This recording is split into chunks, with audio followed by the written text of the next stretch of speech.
ask somebody on the desk, they'll be able to tell you.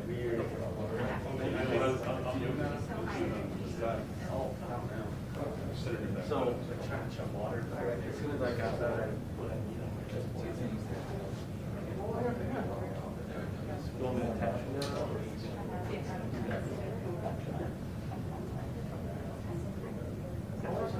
I'm good. Yes, I'm good. I like your hat.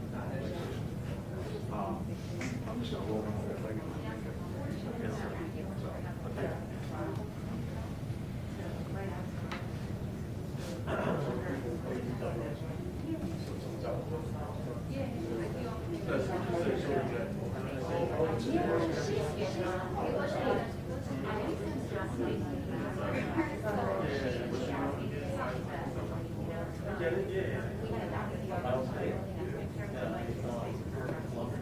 Okay.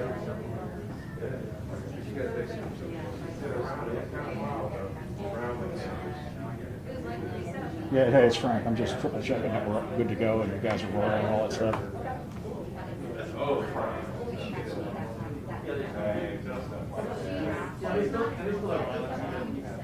Okay, it's SR, what is it? Okay, thank you.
We got it on the 30th.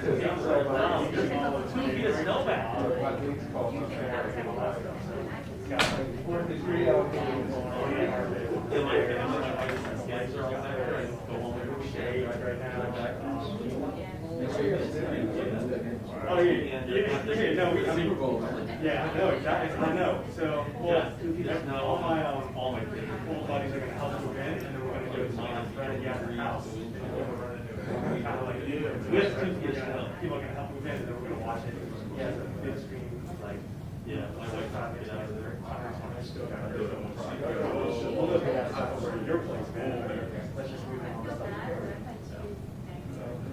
And the next thing is And you guys might say, oh, and then you guys decorate.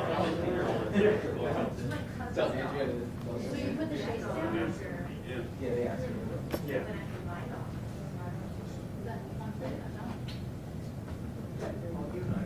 This, I mean, you don't know, right?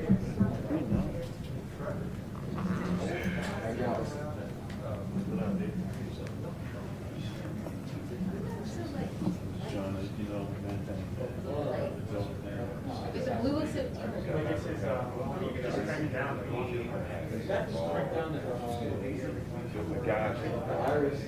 But we switched out. Yeah.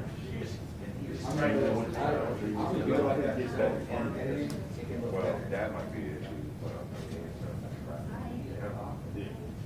You could take it the way you have it around here. We put The that girls set up the thing. They go in the, you got the lights on? Okay. Although I tried to, yes.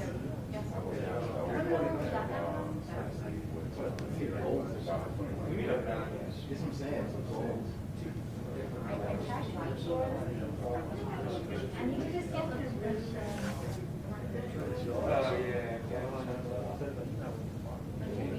Sunday night, well, Monday morning, so this evening anyway, we left 6 a.m.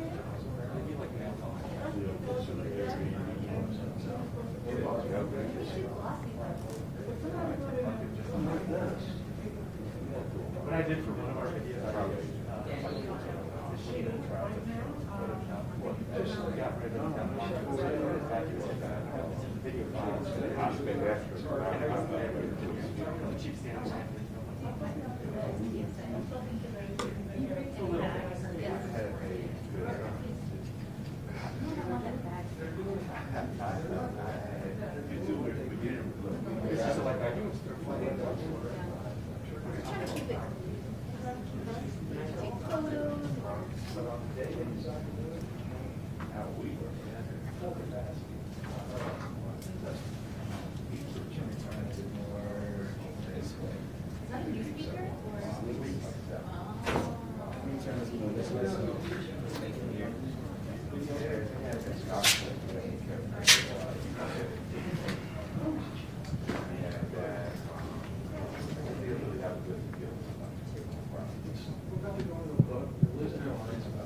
Here.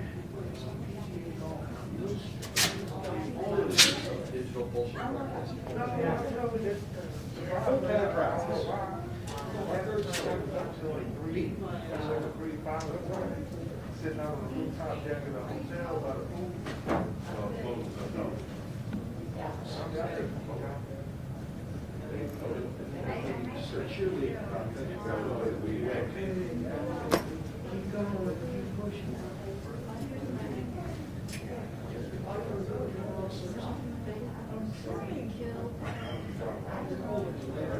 Oh, I know.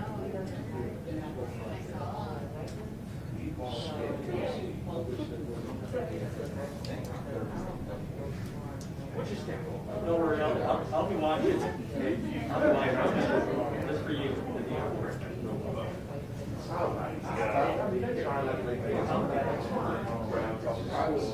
Yeah.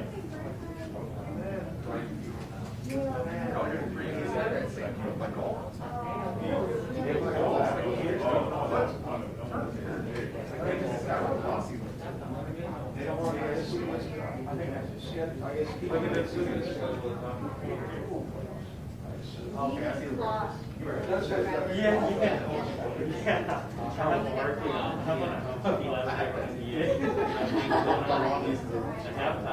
I did it between the games. So if he was gonna watch golf, like Andrew, and then look for him like the second game, he's going to watch again. Really? Yeah. He was up there, always home.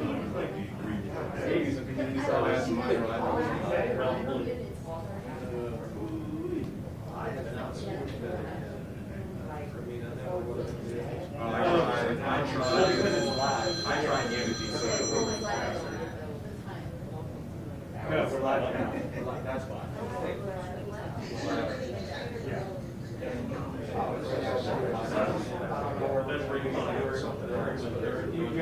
Yeah, we go live early. We can do like 20 minutes early. I don't like to go live just for coffee and stop. We need one to stop to check something. The phone like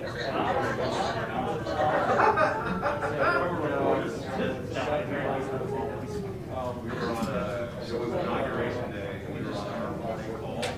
We obviously had networking everybody involved in the call, and one part of it, remain unnamed, one of our local reporters was giving us story ideas for the day, because it was still a local meeting.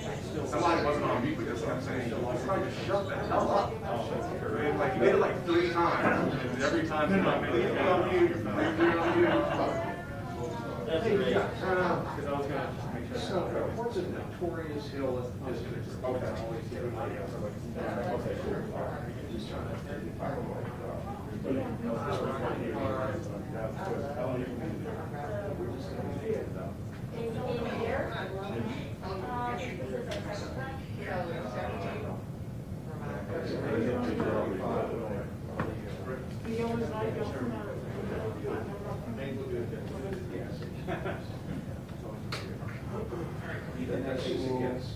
What I did was I plugged everything up.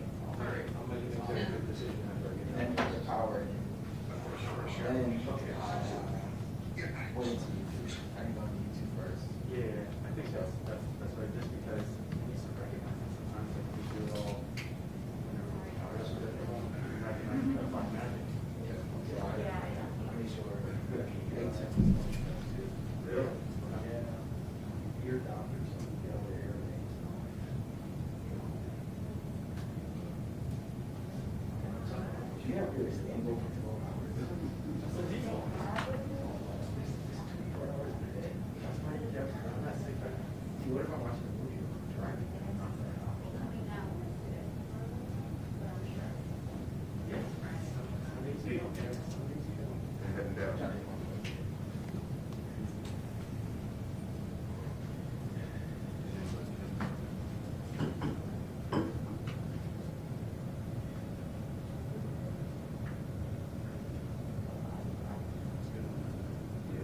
So, would you?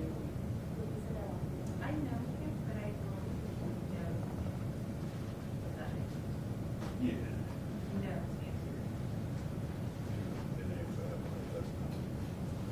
It's probably like the 2-minute warning.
Good afternoon.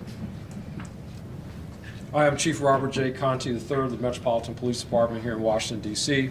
Just here to provide the community several updates on crimes that have occurred here in the District of Columbia. First, we have located and notified the next of kin in the shooting death of a young woman that occurred yesterday morning in the Days Inn Hotel in the 4400 block of Connecticut Avenue, Northwest. The decedent has been identified as 20-year-old Deja, D-A-S-H-A, Cleary, C-L-E-A-R-Y, of Waldorf, Maryland. I want to extend my deepest condolences to the family of Deja. This is a very, very, very tragic incident that led to the loss, unnecessary loss of a life here in the District of Columbia. Certainly, she deserves better.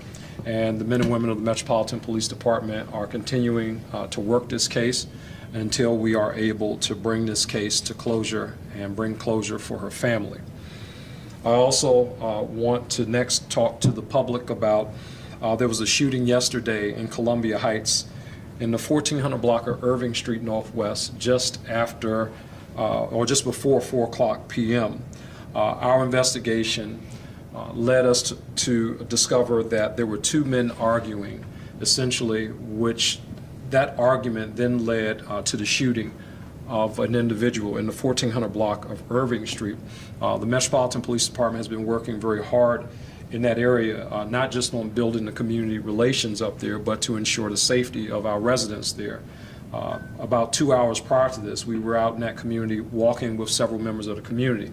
I'm happy to report that immediately following the shooting, our officers who were deployed in the area were able to make an arrest of a suspect in the case and also recover an illegal firearm.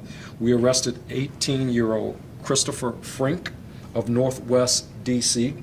He was charged with assault with intent to kill, as well as carrying a pistol without a license. That case has been closed.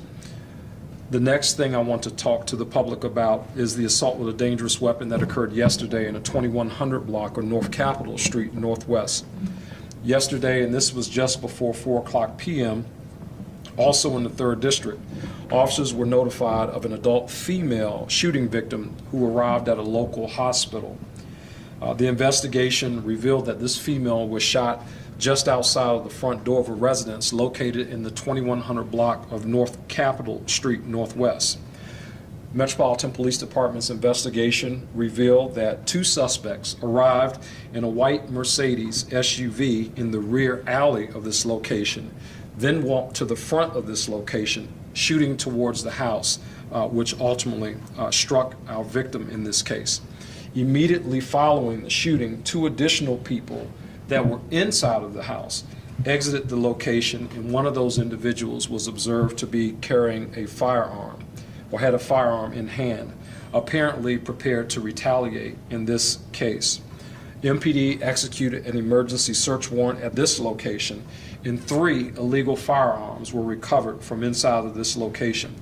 3 male juveniles, ages 2 that were 14 years of age, 1 that was 15 years of age, and an adult male, 18 years of age, was arrested for carrying a pistol without a license, possession of unregistered ammunition, possession of an unregistered firearm, unlawful possession of a firearm or destructive device, and possession of large capacity ammunition feeding device. The 18-year-old male has been identified as Michael Cheadle of that location. Additionally, one of the juvenile suspects was charged with an unrelated custody order and a burglary 1 offense. Lastly, I want to tell the community about an incident, a very tragic, very unfortunate incident that occurred just after 5:00 p.m. yesterday, where members of the 6th District responded to the 4400 block of E Street Southeast for the report of a shooting. Responding officers located a juvenile male victim inside of this residence, unconscious, unresponsive, suffering from a gunshot wound. This juvenile in this case, now deceased, was identified as 17-year-old Kyle Richards of Federalsburg, Maryland. He was transported to a local hospital, and despite all life-saving efforts, he was pronounced deceased.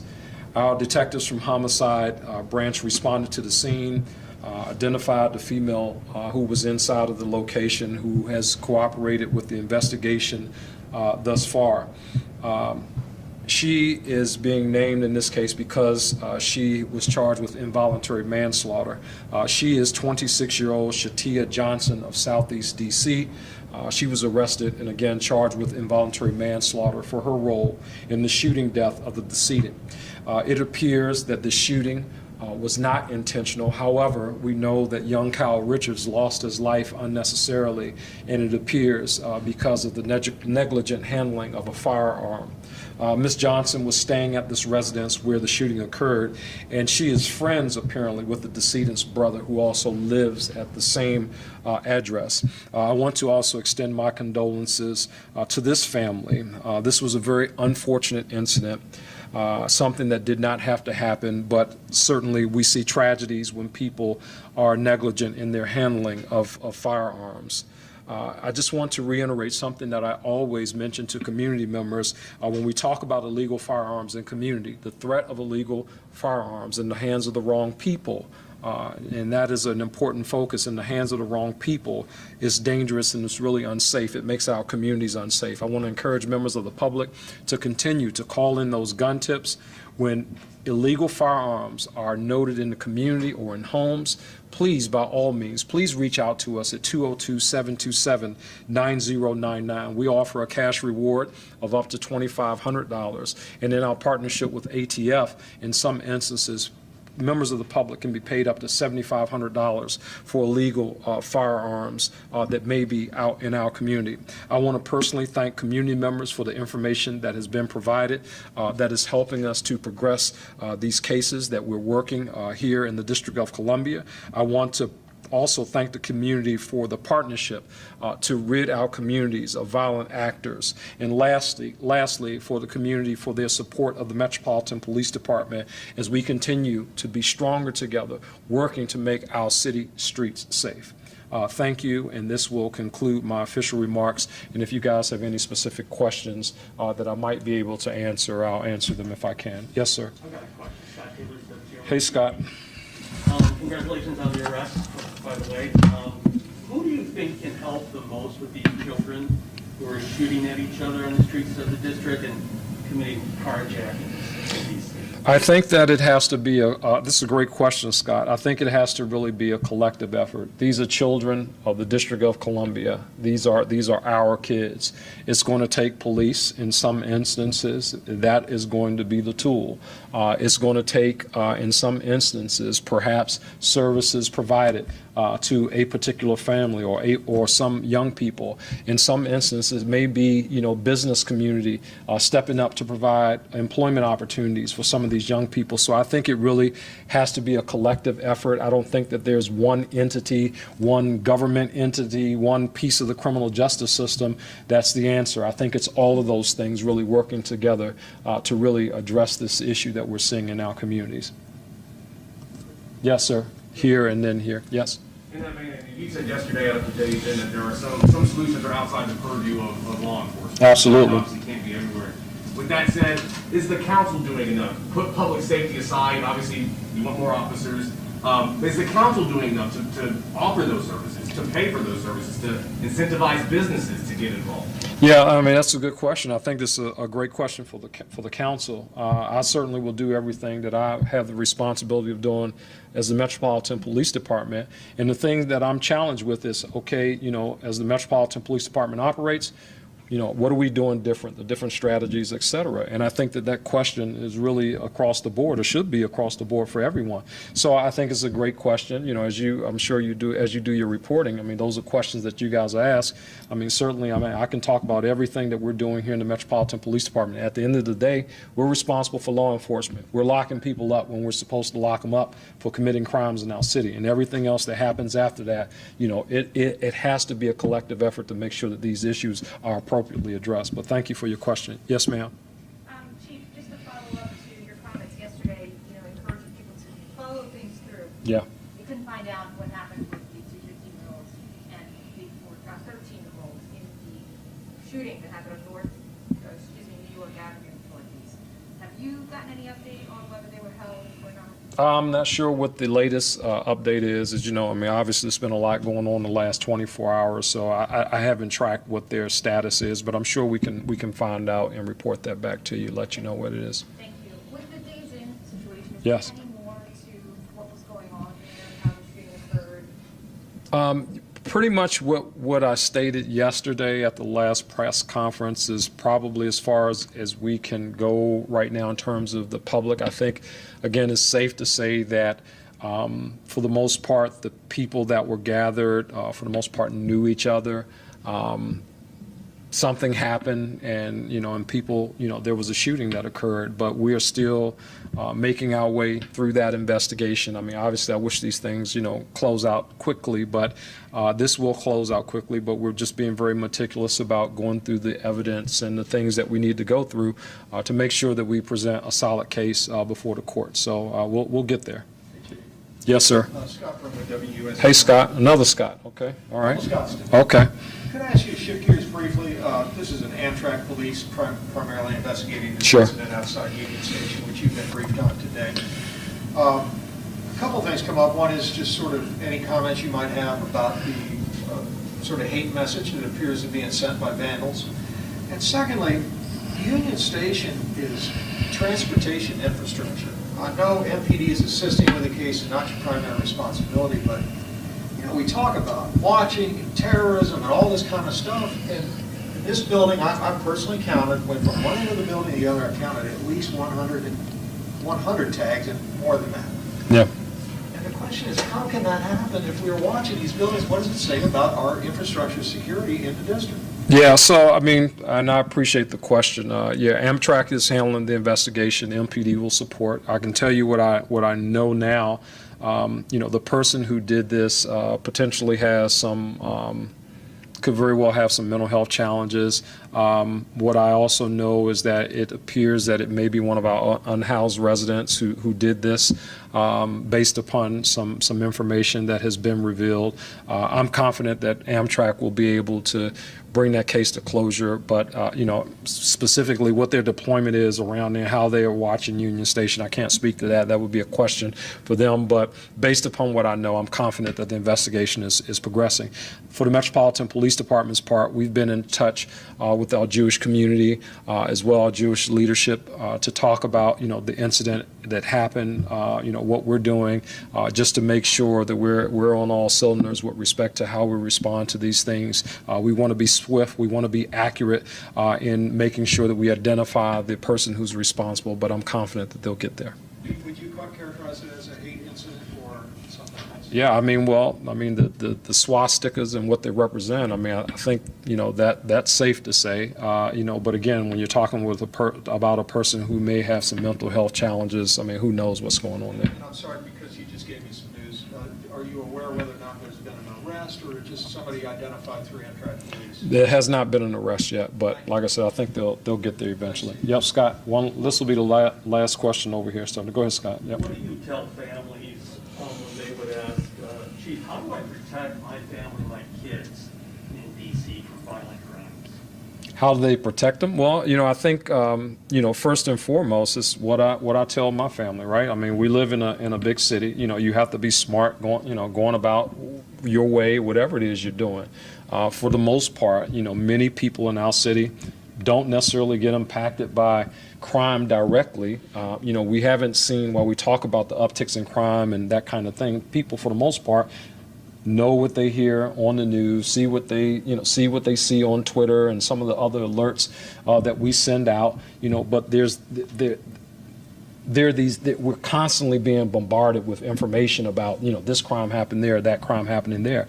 But you just have to be smart as you're moving about, you know. I mean, don't leave your purse on your car. We look at some of our carjackings, in some cases, the majority of our stolen cars, you know, are as a result of people who did not leave who left the keys in their car. Like, those are things that we can prevent, right? I mean, the average person is not necessarily dealing with a shooting day in and day out, while they may happen in particular areas. You know, you have to be smart when you're out and about, and that's anywhere, any city, I don't care where you are.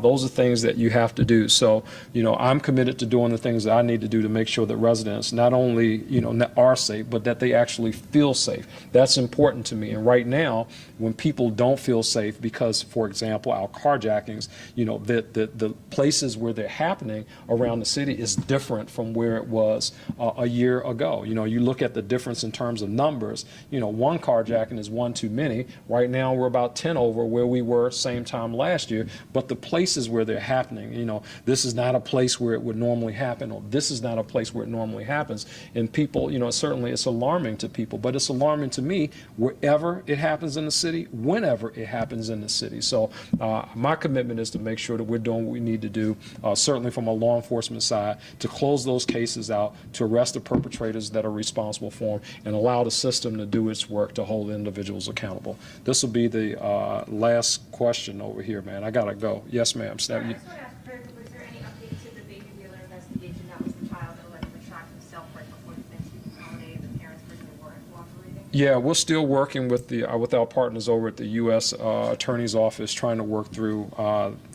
through just the issues there. I think I reported to the community maybe sometime after Thanksgiving, somewhere thereabouts, that you know, the family had sought legal counsel. So there are some obstacles that you need to overcome in order to be able to talk to people about that, and we're working through that. But the U.S. Attorney's Office is partnering with us as we work through that. And again, my commitment is people need to be held accountable when things happen, especially when you're talking about illegal firearms or firearms that are present, especially in this case where you have a child who potentially had access or eventually had access to a firearm. So we're working through that. We're working through all the legal issues, and hopefully soon we'll get to some resolve on that. Was the gun recovered yet? No, the gun has not been recovered. Thank you.